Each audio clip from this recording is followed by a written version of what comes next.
At this point, we've got Nessus, and I've actually run through the installation. It's a pretty simple, straightforward Windows installation. You just run the installer, puts everything in place. We do need a registration code, and you could get a professional feed, of course, which you would have to pay for, or in this case, we're just doing demos and working here on my home network. So I would do a home license and get a home feed. And it's pretty simple. You just register here. I would put in my name and an email address.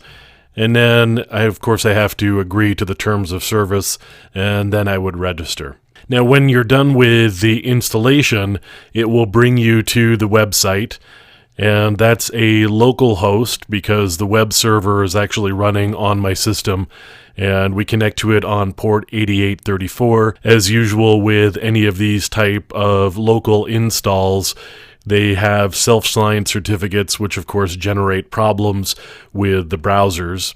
And so we have to go continue. And then we're going to do a pretty basic setup here. It's going to ask me for some login information so we can create an administrator account.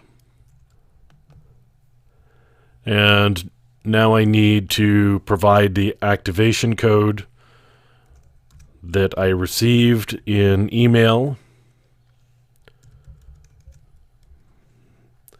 And these activation codes are only good one time.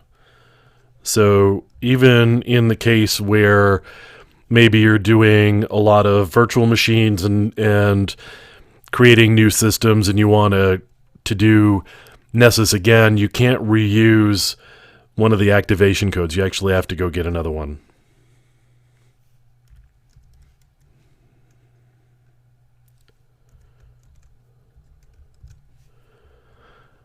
However, the activation code acquisition process is pretty easy, and you can go register for one, and you get one in your email within a very short period of time, depending, of course, on your mail settings and how quickly you're receiving mail. But Nessus actually generates those pretty quickly. So now what we're doing is grabbing the latest plugins, and Nessus will actually go grab the plugins on a regular basis so that your configuration is always up to date. You always have the latest set of Nessus plugins. The first set is the largest, of course. This gets all of the existing ones as of this particular point in time, and so this can take a little bit of time to actually go download and get them installed.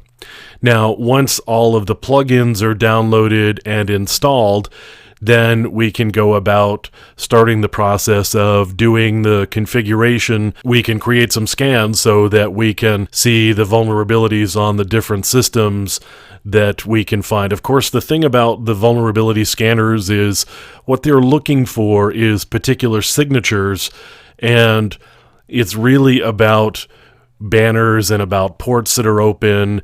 It's not about actually exploiting code. This is actually a process that can lead to false positives, and we'll go through that a little bit later on. So I'm going to let the plugins download here, and then in subsequent lessons we'll be going through actually configuring Nessus and launching scans.